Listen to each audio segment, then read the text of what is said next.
இந்த விஜய் அவர்கள் அந்த விழாவுக்கு வந்து திரிஷாவை கூட்டு போகிறதால யாருக்குமே உடன்பாடு கிடையாது. அதை ஏற்றுக்கொள்ளலை. ஃபர்ஸ்ட் அவருடைய ரசிகர்கள் தொண்டர்களை ஏற்றுக்கொள்ளலை. நானும் நிறைய பேசியிருக்கேன். அது விஜய் அது பண்ணுனது வந்து சரியில்லாத முறை தான் அப்படிங்கிறது தான் சொல்லி. பட் இங்கே சங்கீதாவுக்கு நிறைய பேர் குரல் கொடுத்துருக்காங்க. பெண்ணாக இருக்கும்போது பார்த்தா அவளுடைய வழி என்னங்கிறது நமக்கு எல்லாத்துக்குமே தெரியும். பட் ஒரு 5 வருடமாக மிகப்பெரிய ஒரு போராட்டம்ன்றாங்க. இந்த போராட்டத்தின் வழியாக இந்த விஷயத்தை வெளியில் கொண்டாங்க. திரிஷாவை விஜய் கூட்டு வந்ததுக்கு அந்த குரல் யாருமே கொடுக்கலன்னா பார்த்திபன் ஒரு குரல் கொடுத்ததுக்கு என்ன மாதிரி பார்த்திபன் போட்டு தாளிச்சாங்க அப்படிங்கிறது தெரியும். திரிஷா எதற்குமே பதில் சொல்லாதவங்க. பார்த்திபனுக்கு மட்டும் வந்து ஒரு ட்வீட் அதில் பார்த்திபனு விளக்கம் கொடுத்தார். அவர் 3வது மணி சொல்கிறதுக்கெல்லாம் 3வது மணிச்சின்னு ஒரே வாரத்தில் ஸோ இப்போ யாருக்கு அசிங்கம் வந்து திரிஷாவுக்கு செய்த தவறுன்னு சொல்லி பார்த்திபன் குரல் கொடுக்குறாரு. சங்கீதாவுக்கு வந்து நிறைய விஷயங்கள் ஆதரவாக பேசப்பட்டு நிறைய பேர் இருக்குது. இது சின்மை அவர்கள் தான் கொஞ்சம் எதுங்கிறத ஃபில்டர் பண்ணி ஃபோக்கஸ் பண்ணணும். அதாவது தெளிவாக இன்னும் சொல்ல வரணும். திரிஷா சப்போர்ட் பண்ணுறாங்களா, சங்கீதா அகேன்ஸ்டாக பண்ணுறாங்களா அப்படிங்கிறது இன்னும் எடுத்து சாட்டி சில பேருடைய பேர்லாம் அவர் சொன்னால் தான் நிறைய பேர் இவருக்கு கொடுப்பது நியாயமா, திரும்பி அந்த விருதை வாங்கியிருக்கேன் அவர்கிட்ட இருந்து அப்படின்னு பார்க்கும்போது ஒரு விருது வைரமுத்துக்கு கொடுக்கலான்னு முடிவு பண்ணும்போது ஏஆர்ஆர் சிஸ்டர்ஸ் அப்படிங்கிற அவர்கள் வந்து வைரமுத்து மேலே மிகப்பெரிய ஒரு குற்றச்சாட்டை வைக்கும்போது அங்கே மேற்படி ஒரு 15க்கு மேற்பட்ட கலைஞர்கள் வந்து மேலும் குற்றச்சாட்டு வைக்கும்போது அது பார்த்தாங்க. சரி, இந்த விருது வந்து ஒரு சிறந்த மனிதருக்காக கொடுக்கப்படணும் அப்படிங்கும்போது இவர்கள் மேலே வைரமுத்து மேலே இவ்வளோ குற்றச்சாட்டு வருதுக்கும் போது அது வேண்டாம், கொடுத்த அந்த விருதுக்கு வந்து ஒரு மரியாதை இருக்கான்னு சொல்லி கேரளா கவர்மெண்ட் திரும்பி இது வந்து வைரமுத்துக்கு அந்த பெயர் பரிசளிக்கும். அவர்களும் வந்து சாதனால் கிடையாது. நீங்கள் பாலியல் குற்றச்சாட்டு வந்து சொல்லியிருக்காங்க. அது இன்னும் நடந்துக்கிட்டே இருக்குது. இன்னும் முடிவு வரல. பட் அதுக்கு விளக்கம் வந்து வைரமுத்தும் ஒன்றும் சொல்லலை. நீங்கள் சொன்னது இது வரைக்குமே சொல்லலை. அது போய்கிட்டு தான் இருக்குது. இவர்களுடைய சின்மையுடைய அந்த தாக்குதல் வைரமுத்துக்கு இனிமேல் தொடர தான் செய்யும். அது முற்றுப்புள்ளி கிடையாது. அவர்களுக்கு ஒரு முடிவு தெரியும் வரை அவர் சொல்வது நிஜமாக பொய்யாங்கிறது அவர்களுக்கு தான் கண்டிப்பாக தெரியும். இப்படி ஒருத்தர் மேலே வருது. இன்னொரு பக்கம் பார்த்தீங்கன்னா இது இல்லாமல் ஒரு பெண்மணியும் ஒருத்தர் மேலே அபாண்டமாக சொல்றதுக்கான வாய்ப்புகளும் இல்லை. ஒரு விஷயம் வந்து வெளியெடுத்து கொண்டுட்டாங்க. சின்மையை கூப்பிட்டு பாடல் பாட வச்சு நம்ம படத்தில் பண்ணோம்னா இது வேறு ரூபத்தில் ஏதாவது தேவையில்லாமல் ஒரு விஷயத்தை கிளப்பிட்டாங்கன்னா நமக்கு இருக்கிற இமேஜும் ஸ்பாயில் ஆகிடுன்னு சொல்லி நிறைய இசையமைப்பாளர்கள், இயக்குநர்கள், கவிஞர்கள் பயப்படுறாங்க. This video is presented by BMC. Desktop and laptops for your office at wholesale price. All in one place. FT Cinemas exclusive viewers எல்லாருக்கும் ஒரு பெரிய ஹாய். இன்னைக்கு நம்ம கூட சீனியர் ஜேர்னலிஸ்ட் வெங்கி சார் இருக்கார். அவரை வெல்கம் பண்ணிடுவோம். வணக்கம் சார். வணக்கம். எப்படி இருக்கீங்க சார்? நல்லா இருக்குமா சார்? வைரமுத்து அவர்களுக்கு வந்துட்டு உயரிய விருதான ஞானபீடம் விருது வந்துட்டு அறிவிச்சிருக்காங்க. அதை பற்றி ஃபஸ்ட்டு பேசிடுவோம் சார். என்ன நினைக்கிறீங்க? இல்லை, ஞானபீடம் வந்து தலை சிறந்த ஒரு விருது, கிட்டத்தட்ட நோபல் விருதுக்கு ஈக்குவலாக பார்க்கக்கூடிய ஒரு இது. 1961 ஆரம்பிக்கப்பட்டது நினைக்கிறேன். 65 முதன்முறையாக அமுலுக்கு வந்து அதில் வந்து கேரளாவை சேர்ந்த சங்கர் குரூப் அப்படிங்கிற அந்த எழுத்தாளருக்கு ஃபஸ்ட்டு வழங்கப்பட்டது. அகிலன். எஸ். அதற்கு பிறகு 1975 நம்மளுடைய அகிலன் சிறந்த படைப்பாளி சித்திரப்பாவை அப்படிங்கிறதுக்காக அவருக்கு கொடுக்கப்பட்டது. 2002 வந்து எல்லோரோடும் மிக மரியாதை போட்டக்கூடிய நம்ம ஜெயகாந்தன் அவர்களுக்கு வழங்கப்பட்டது. சிறந்தவர்களுக்கு மட்டுமே வழங்கப்படக்கூடிய ஒரு நோபல் பரிசுக்கு ஈக்குவலான ஒரு விருதாக தான் இந்த ஞானபீட விருது பார்க்கப்படுது. ஆஸ்கார் கூட ஈஸியாக வாங்கிட்டு போகலாம். இந்த ஞானபீடம் வாங்குறது மிகப்பெரிய ஒரு மரியாதை, மதிப்பு மிக்க விருது தமிழக அரசால் கொடுக்கப்பட்டது வந்து. அந்த விருது இப்போது நம்ம கவி பேரரசு வைரமுத்து கொடுக்கப்பட்டிருக்கு. ஓகே, ஒரு பக்கம் பார்த்தால் ஓகே, ஒரு நல்ல ஒரு கவிஞர், அது எழுத்தாளர், இலக்கியங்கள் நிறைய பண்ணியிருக்காரு. இது வரவேற்கத்தக்க ஒரு விஷயமாக தான் பார்க்கப்படுது. ஆனால் மறுபக்கம் இது வந்து நிறைய விமர்சனத்துக்குள்ளாக இருக்குது. ஏன்னா அகிலன் கொடுக்கப்பட்டது, ஜெயகாந்தன் கொடுக்கப்பட்டது கிட்டத்தட்ட ஒரு 24 வருடங்களுக்கு பிறகு தான் இங்கே இப்போ நம்ம வைரமுத்து கிடச்சிருக்கு. ஒரு பக்கம் பார்த்தா பெருமைக்குரியதாக இருந்தாலும் இன்னொரு பக்கம் வந்து இவருக்கு கொடுப்பது நியாயமா, திரும்பி அந்த விருதை வாங்கியிருக்கேன் அவர்கிட்ட இருந்து அப்படின்னு பார்க்கும்போது அது காரணம் வந்து பார்த்திங்கன்னா கேரளா கவர்மெண்ட்டால் ஒரு விருது வைரமுத்துக்கு கொடுக்கலான்னு முடிவு பண்ணும்போது ஏஆர்ஆர் சிஸ்டர்ஸ் அப்படிங்கிற அவர்கள் வந்து வைரமுத்து மேலே மிகப்பெரிய ஒரு குற்றச்சாட்டை வைக்கும்போது அங்கே மேற்படி ஒரு 15க்கு மேற்பட்ட கலைஞர்கள் வந்து மேலும் குற்றச்சாட்டு வைக்கும்போது அது பார்த்தாங்க. சரி, இந்த விருது வந்து ஒரு சிறந்த மனிதருக்காக கொடுக்கப்படணும் அப்படிங்கும்போது இவர்கள் மேலே வைரமுத்து மேலே இவ்வளோ குற்றச்சாட்டு வருதுக்கும் போது அது வேண்டாம், கொடுத்த அந்த விருதுக்கு வந்து ஒரு மரியாதை இருக்கான்னு சொல்லி கேரளா கவர்மெண்ட் திரும்பி வாங்கிட்டாங்க. அது தவிர்க்கப்பட்டது வைரமுத்து இருக்குது. இப்படி சில விமர்சனங்களுக்கும் வைரமுத்து வந்து இது உள்ளாயிருக்காரு. ஒரு பக்கம் சரி அப்படின்னாலும் மறுபக்கம் மற்றவர்களுடைய அந்த விமர்சனுடைய கருத்து வந்து இது வைரமுத்திற்கு கொடுப்பது ஞானபீட விருதுக்கு வந்து ஒரு மரியாதை இருக்காதுங்கிற ஒரு கருத்தை தான் ஸோ பதிவு பண்ணியிருக்காங்க. சார் நீங்கள் சொன்ன மாதிரி வைரமுத்து அவர்கள் மேலே வைக்கிற பெரிய விமர்சனம் அப்படின்னா இந்த ஒரு அவார்ட் வந்துட்டு டிசர்வான ஆட்கள் நிறைய பேர் இருக்காங்க, இவருக்கு இந்த அவார்ட் டிசர்வா அப்படின்றத வச்சுட்டு இருந்தாங்க. அண்ட் ரொம்ப நாட்களாக சின்மய் அவர்கள் வந்துட்டு வைரமுத்து அவர்கள் மேலே அவர் மிஸ்யூஸ் பண்ணிட்டாரு, என்னை வந்துட்டு ரொம்ப மிஸ்பிஹேவ் பண்ணிட்டாரு அப்படின்னு சொல்லிட்டு தொடர்ந்து அவர் மேலே கம்ப்ளைண்ட்ஸ் வச்சுட்டு தான் இருந்தாங்க. அண்ட் இந்த அவார்ட் வந்துட்டு சொன்னதுக்கு அப்புறம் அவங்க ரொம்பவே கொந்தளிச்சு அந்த அவார்டுக்காக அவங்களுக்கு யாரெல்லாம் ஒரு பாராட்ட சொன்னாங்களோ, யாரெல்லாம் ட்வீட் போட்டாங்களோ அவங்க ட்வீட்டுக்கு கீழெல்லாம் போயிட்டு வந்துட்டு அவங்களுடைய எதிர்ப்பை காமிச்சிட்டு இருந்தாங்க. அதை எப்படி பார்க்குறீங்க சார்? இல்லை, அது சின்மய் அவர்களுக்கு கிட்டத்தட்ட எனக்கு தெரிந்து ஒரு 10-12 வருடங்களாகவே இந்த ஒரு இது போய்கிட்டே இருக்குது. இன்னும் ஒரு முடிவே வரல அதுக்கு. பட் இங்கே என்னென்னா, நம்ம ஒருத்தர் ஒரு தவறு பண்ணுறாங்க அப்படின்னா அந்த தவறை வந்து எப்போ ஏற்படுதோ அப்போவே நீங்கள் வந்து யாராக இருந்தாலுமே சொல்லிட்டாங்கன்னா அதுக்கு ஒரு வேல்யூ இருக்குது. நீங்கள் அப்போல்லாம் நம்ம சொல்லாமல் பர்டிகுலர் பல வருஷங்களுக்கு பிறகு சொல்லும்போது அதை வந்து எப்படி எடுத்துக்கொள்ளுது அப்படிங்கிற மாதிரியான ஒரு விமர்சனமும் ஒன்று வரும். பட் இங்கே வந்து பெண்களுக்கு ஏதோ ஒன்றாலே குரல் கொடுக்கக்கூடிய ஒரு சின்மய் அவர். பட் இங்கே வந்து இந்த விஷயத்தை வந்து இதுக்குள்ளே கொண்டு வர வேணாம் அப்படிங்கிறத நான் நினைக்கிறேன். ஏன்னா வைரமுத்துங்கிறது வந்து இந்த விமர்சனத்துக்கு நிறைய உள்ளாயிருக்கார். அதனால தான் கேரளா விருதே தவிர்க்கப்பட்டுச்சு. பட் சில விஷயங்கள் தவிர்க்கவே முடியாது. நீங்கள் சொந்த வாழ்க்கையை எடுத்துக்கிட்டோம்னா நிறைய பேருக்கு நிறைய விஷயங்கள் பார்க்கப்படும். பட் இந்த விருது வந்து டிசர்வாக நிறைய பேருக்கு வந்து தகுதியான நிறைய பேர் இருந்தால் கூட, பட் இங்கே வைரமுத்து வந்து சாதாரணமாக சலிச்சவரில் தான் நான் நினைக்கிறேன். என்னது பல இலக்கிய படைப்புகள் நிறையா கொடுத்துருங்க. இலக்கியத்துக்காக மட்டுமே வழங்கப்படுகிற ஒரு விருது அது. நிறைய சாதனைகளுக்கு சொந்தக்காரர், நிறைய கவித்துவமான சில கரிசல் காட்டு, இதிகாசம் அப்படின்னு நிறையா விஷயங்கள் வந்து அவர் வெளியெடுத்து கொண்டு காமிச்சிருக்கார் நம்ம யாருங்கிறத. நிறையா பாடல்கள்லாம் பார்த்தோம்னா ஒரு எனர்ஜெட்டிக்காக இருக்கும். இப்போ எப்படி நீங்கள் எம்ஜிஆர் பாடல்கள்லாம் கேட்டிங்கன்னா தானாக ஒரு புத்துணர்ச்சியோட படம் பார்த்தா அப்படின்ற தெம்பாக வரும், வாழ்க்கையை வாழ்ந்து போகிற மாதிரி வைரமுத்து பாடல்கள் அந்த மாதிரி ஒரு சிறப்பான பாடலை தான் நான் பார்க்குறேன். பட் இங்கே அந்த பியூர் ஒயிட் பேப்பரில் வைரமுத்து ஒயிட் அண்ட் ஒயிட்டில் தான் இருப்பார். ஒரு சின்ன கருப்பு டாட் வந்து அவருக்கு அவரே வச்சுக்கிட்டார். அதன் விளைவாக தான் சுற்றி வச்சுக்கிட்டே இருக்காங்க. அப்படி தான் நான் பார்க்குறேன். பட் இது சரியா தவறா அப்படிங்கிறத விட்டுட்டு அவருடைய படைப்புகளுக்காக கொடுக்கப்பட்ட ஒரு விருதாக தான் நான் இதை பார்க்குறேன். நான் சார் நீங்கள் சொன்ன மாதிரி பர்சனல் வேறு ப்ரொஃபஷனல் வேறு அப்படின்னு எடுத்துக்கிட்டாலும் சின்மய் அவர்கள் வந்துட்டு வைரமுத்து மேலே வச்ச ஒரு கம்ப்ளைண்ட் அப்படின்றது ரொம்ப பெரிய விஷயம். அது அவர் வந்துட்டு பண்ணியிருக்காரா அப்படின்றதுனால அமைதியாக இருந்தாரா, இல்லை இந்த விஷயத்துக்கெல்லாம் நம்ம ஆன்சர் பண்ண வேணான்றதுனால அமைதியாக இருந்தாரா ஒரு விஷயம் தெரியல. ஆனால் இப்போ வரைக்கும் அதை பற்றி அவர் எதுவுமே பேச கிடையாது.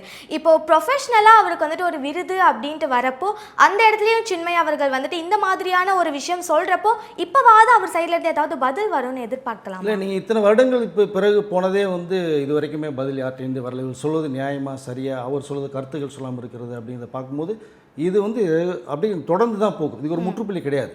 வைரமுத்துக்கு எங்கெங்கே இந்த மாதிரி சம்பவங்கள் விருதுகளோ பாராட்டோ பெற்றால் கண்டிப்பாக இவருடைய குரல் வரதான் செய்யும். இப்போ நீங்கள் பார்த்தீங்கன்னா கேரளாவில் கூட கோழிக்கோட்டை வந்து தீபக் ஒருத்தர் சூசைட் பண்ணார். இந்த பஸ்ஸில் நடந்த இன்சிடெண்ட் அது வந்து மற்றவர்களுடைய பார்வைக்கு கேரளா பீப்புள்ஸை பார்த்தோன்னா முதல்ல தீபக் அட்டாக் பண்ணாங்க. இவங்க இன்ஸ்டாவில் ஒரு ஃபெமிலியர் ஆகிறதுக்காக தவறுதலாக போடப்பட்ட ஒரு வீடியோ. அதை பார்க்கும்போதே அதுக்கப்புறம் தெரியுது திரும்பி கேரளா மக்களே அந்த பொண்ணு மேலே தான் ரிட்டர்ன் பண்ணாங்க. இப்போ அப்படிங்கும்போது அந்த இதை கூட அவர் சூசைட் பண்ணிட்டார். ஒருத்தன் வந்து தவறு பண்ணியிருந்தாலும் சூசைட் பண்ணளவுக்கு போக மாட்டான். தன்னுடைய மானமே போயிடுச்சு, அசிங்கப்படுத்திட்டாங்க போது அவர் சூசைட் பண்ணிக்கிட்டார் 3-4 டேஸ்லேயே. இப்போ அது வந்து அதை கூட பார்த்தா இப்போது கோபி சுதாகர் கூட பரிதாபங்களில் வந்து ஒரு விஷயத்தை ஃபோக்கஸ் பண்ணியிருக்காங்க. அதை பட் அதையும் சின்மய் அவர்கள் வந்து கோபி சுதாகர் மேலே தான் மிகப்பெரிய ஒரு தாக்குதலை கொடுத்துருக்காங்க. அது நியாயப்படுத்துகிறாங்க அப்படின்ட்டு. பட் அங்கே என்ன நடந்தது, ஒரு சிறுமிக்கு ஏதோ ஒரு விஷயம் நடந்தது, அதனால தான் அவர் வந்து ஃபோட்டோ வீடியோ எடுத்து அந்த பொண்ணு போட்டாங்க. அந்த மாதிரி இவளுடைய பார்வை இருக்குது. ஆனால் மற்றவர்களுடைய பார்வையை பார்க்கும்போது அந்த வீடியோவை ஒரு பேரும் புகழுக்காகவே எடுக்கப்பட்டது மாதிரி தான் இருக்குது. அந்த வீடியோ பார்க்கும்போது சில செகண்ட்ஸ் வரக்கூடிய அந்த வீடியோ இல்லைனா கேரளா மக்கள் சார் விடுவாங்களா உங்களுக்கு ஆகுன்னா போராட்டத்துக்கு முதன்மையானவர் இல்லைங்க சவுத்தில். பட் அவர்களே அதை வந்து இந்த பொண்ணு பண்ணதான் மிகப்பெரிய தவறு அப்படிங்கிற விஷயத்தை தான் சொல்லி நீ அரெஸ்ட் பண்ணி உள்ளே வச்சுருக்காங்கல்ல. ஸோ இதை எப்படி பார்ப்பது அப்படிங்கிறதான் ஒன்று இருக்குது. ஏன்னா இப்போது வைரமுத்து மேலே சுமத்தப்பட்ட அந்த மிகப்பெரிய ஒரு குற்றச்சாட்டுகள் வச்சது அதை வந்து தெளிவுபடுத்தணும். இன்னும் கொஞ்சம் நீங்கள் அதுக்குள்ள விஷயத்தை நீங்கள் அப்பப்போ ஒரு தாக்குதல் பண்ணும்போது அதை எப்படி ஏற்றுக்கொள்ளணும்னு தான் இன்னும் புரியல. அதுக்கு வேண்டிய விஷயங்கள் நீங்கள் ஃபோர்ஸ் பண்ணுன்னா ஒரு ரிசல்ட் கிடைக்கும். அப்போ வைரமுத்து அதுக்குரிய ஒரு பதிலை சொல்கிறதுக்கு வாய்ப்புகள் இருக்கும். அவர் சில கருத்துக்கள்லாம் பதில் சொல்ல முடியாது. ஒருத்தர் இது மாதிரி ஒரு குற்றச்சாட்டை வைக்கிறாங்க அப்படிங்கும்போது அதுக்கு வந்து சில பேர் விளக்கங்கள் கொடுக்க முடியாது. நீங்கள் அதை கடந்து போயிடுவாங்க நிறைய பேர். அப்படி தான் வைரமுத்து இங்க கடந்து போயிருக்காருன்னு நினைக்கிறேன். அதுதான் நான் முன்னாடியே சொன்னேன், ஒரு தவறு நடக்கும்போது நீங்கள் உடனடியாக நீங்கள் வந்து அவர் மேலே குற்றம் சுமத்தி நீங்கள் ஒரு விஷயத்தை வெளியில் கொண்டு வந்தீங்க அப்படின்னா அதுக்கு ஒரு தீர்வு கிடைக்கும். நீங்கள் பல வருடங்களாக முடங்கி போட்டு ஒரு பேஸ்கெட்டில் தூக்கி போட்டதை நேரம் வரும்போது எடுத்து சொன்னீங்கன்னா அது எடுபடாது. அதுதான் இந்த நிகழ்ச்சி நான் பார்க்குறேன். சார், இந்த அவார்டுக்கு அவங்க கொடுத்த ரிப்ளைக்கு கூட எக்கச்சக்கமான விமர்சனங்கள் வந்துட்டு இருக்கு. நீங்க சொன்ன மாதிரி சின்மய் அவர்கள், நீங்க எல்லா பெண்களுக்காகவும் பேசுவீங்கல்ல, ஏன் வந்துட்டு விஜய் த்ரிஷா விஷயத்தை பத்தி பேச மாட்டீங்க, என் த்ரிஷா வந்துட்டு உங்க ஆள் அப்படின்றதுனால பேச மாட்டீங்களான்னு நிறைய விமர்சனங்கள் வந்துட்டு இருந்தது. அதுக்கு இவங்களும் ரிப்ளை பண்ணிட்டு இருந்தாங்க. ஸோ அதெல்லாம் நீங்களும் பார்த்துருப்பீங்க சார். அவங்க சொன்ன ஒரு விஷயம் என்னன்னா, எத்தனையோ பிரச்சனைகள் போது, எல்லாத்தையும் நம்ம கொஸ்டின் பண்றோம், எல்லாத்துக்கும் ஆன்சர் கிடைச்சிருச்சா, இதை மட்டும் பேச சொல்றீங்களேன்ற மாதிரி அவங்க கேட்டிருந்தாங்க. இது சரியானதா சார்? இல்லை, அதாவது அந்த விஜய் அவர்கள் அந்த விழாவுக்கு வந்து திரிஷாவை கூப்பிட்டு போகிறதால யாருக்குமே உடன்பாடு கிடையாது. அதை ஏற்றுக்கொள்ளலை. ஃபர்ஸ்ட் அவருடைய ரசிகர்கள் தொண்டர்களை ஏற்றுக்கொள்ளலை. நானும் நிறையா பேசியிருக்கேன். அது விஜய் அது பண்ணினது வந்து சரியில்லாத முறை தான் அப்படிங்கிறது தான் சொல்லியிருக்கேன். பட் இங்கே சங்கீதாவுக்கு நிறைய பேர் குரல் கொடுத்துருக்காங்க. நானே சங்கீதாவுக்கு ஆதரவாக தான் பேசியிருக்கேன். நிறைய வீடியோ எடுத்து பார்த்தா தெரியும். அந்த ஒரு பெண்ணாக இருக்கும்போது பார்த்தா அவளுடைய வழி என்னங்கிறது நமக்கு எல்லாத்துக்குமே தெரியும். பட் ஒரு 5 வருடமாக மிகப்பெரிய ஒரு போராட்டம்ன்றாங்க. இந்த போராட்டத்தின் வழியாக இந்த விஷயத்தை வெளியில் கொண்டாங்க. அதுவும் இன் கேமரா ப்ரொசீடிங்கிற ஒரு சிஸ்டத்தில் தான் விஜய்க்கு கெட்ட பேர் உருவாக்கக்கூடாதுங்கிற நோக்கத்தில் தான் செயல்பட்டாங்க. அது வெளியில் வந்துருச்சு அரசியல் இருக்கிறதுனால. பட் இங்கே சங்கீதாவுக்கு குரல் கொடுத்தவர்கள் நிறைய பேர் இருக்காங்க. த்ரிஷாவை விஜயை கூட்டுவதுக்கு அந்த குரல் யாருமே கொடுக்கலன்னா பார்த்திபன் வந்து குரல் கொடுத்தாங்க. குரல் கொடுத்ததுக்கு என்ன மாதிரி பார்த்திபன் போட்டு தாளிச்சாங்க அப்படிங்கிறது தெரியும். த்ரிஷா எதற்குமே பதில் சொல்லாதவங்க பார்த்திபனுக்கு மட்டும் வந்து ஒரு ட்வீட் உடனே போட்டாங்க. அதில் பார்த்திபனு விளக்கம் கொடுத்தார். அவர் எதேச்சியாக சொன்னதுக்கு நான் சொல்லிட்டேன், வருத்தம் தெரிவிக்கன்னு சொன்னால் முடிஞ்சு போச்சு. அதை நீங்கள் திரும்பி திரும்பி கிண்டும் போது அவர் 3வது மணி சொல்கிறதுக்கெல்லாம் 3வது மணிச்சின்னு ஒரே வாரத்தில் மட்டும் க்ளோஸ் பண்ணிட்டு. ஸோ இப்போ யாருக்கு அசிங்கம் அது? அதனால் திரிஷாவுக்கு செய்த தவறுன்னு சொல்லி பார்த்திபன் குரல் கொடுக்குறாரு. சங்கீதாவுக்கு வந்து நிறைய விஷயங்கள் ஆதரவாக பேசப்பட்டு நிறைய பேர் இருக்குது. இது சின்மய் அவர்கள் தான் கொஞ்சம் எதுங்கிறத ஃபில்ட்ரு பண்ணி ஃபோக்கஸ் பண்ணணும். அதாவது தெளிவாக இன்னும் சொல்ல வரணும்.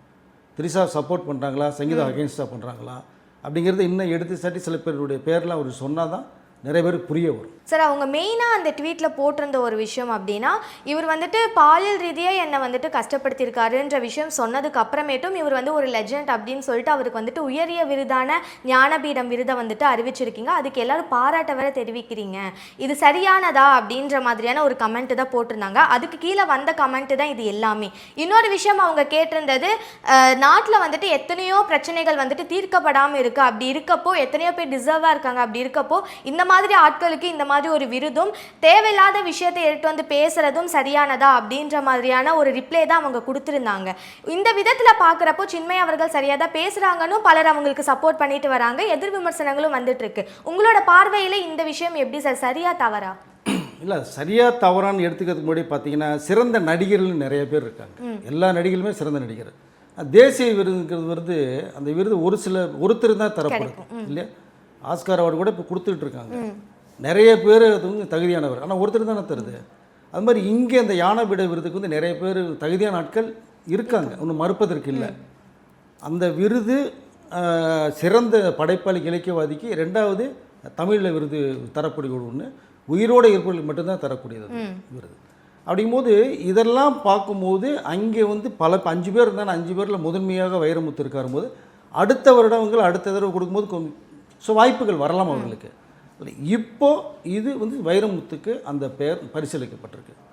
அவர்களும் வந்து சாதனால் கிடையாது. நீங்கள் ஒரு பாலியல் குற்றச்சாட்டு வந்து சொல்லியிருக்காங்க, அது இன்னும் நடந்துக்கிட்டே இருக்குது, இன்னும் முடிவு வரல.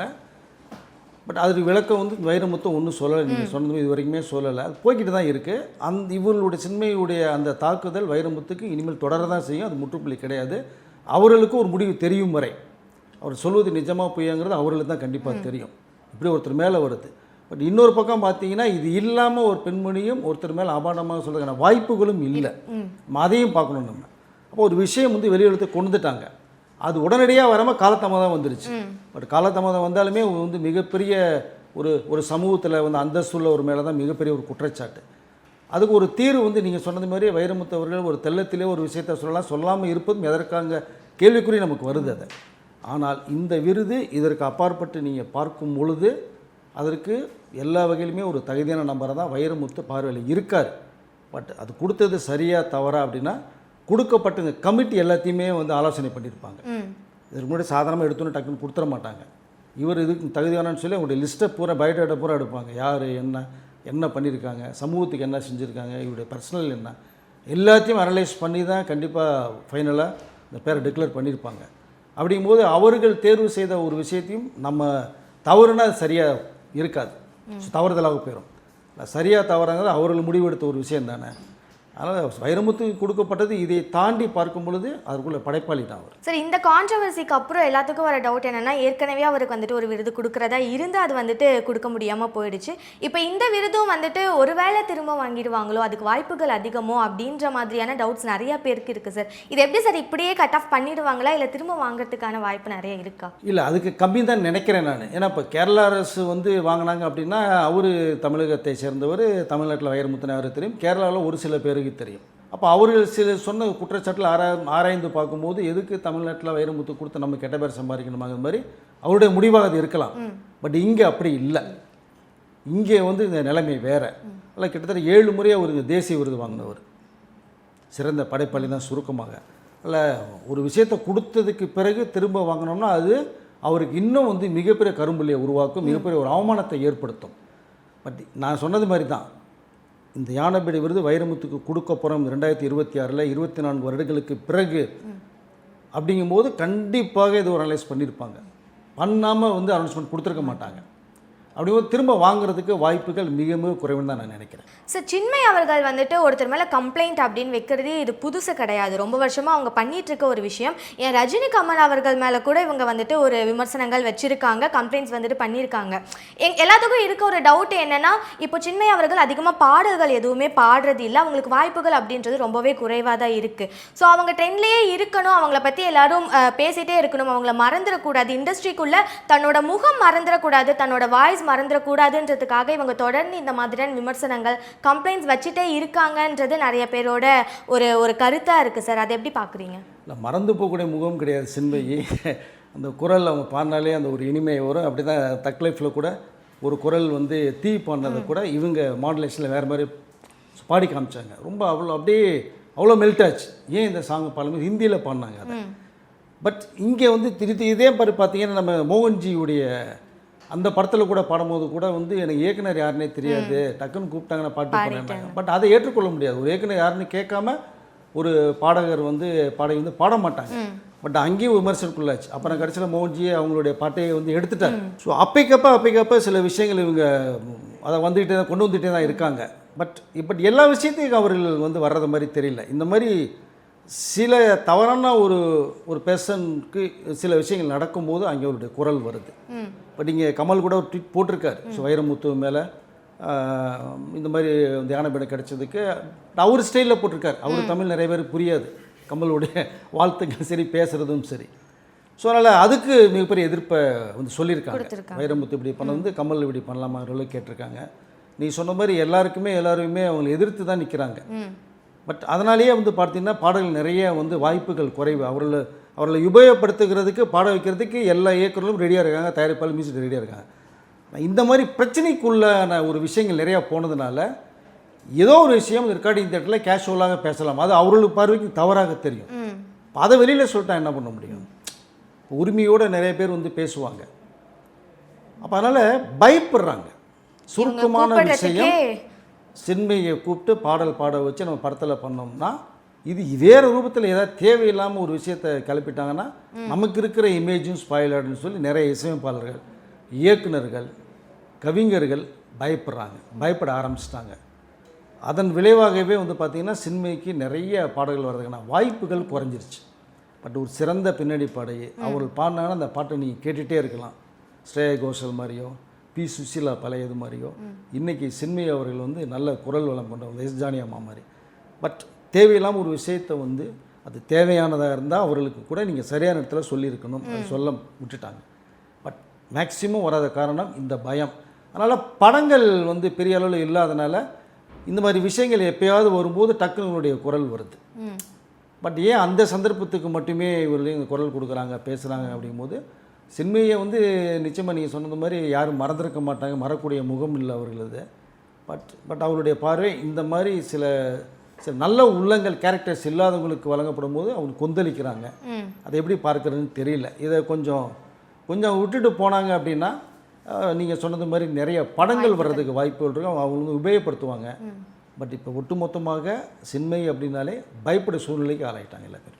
சார் நீங்கள் சொன்ன மாதிரி சின்மய் அவர்களோட வாய்ஸுக்கு வந்துட்டு ஒரு தனி கூட்டமே இருக்குது, அது வந்து அவங்களோட பாடின பாட்டை கேட்கறதுக்கு.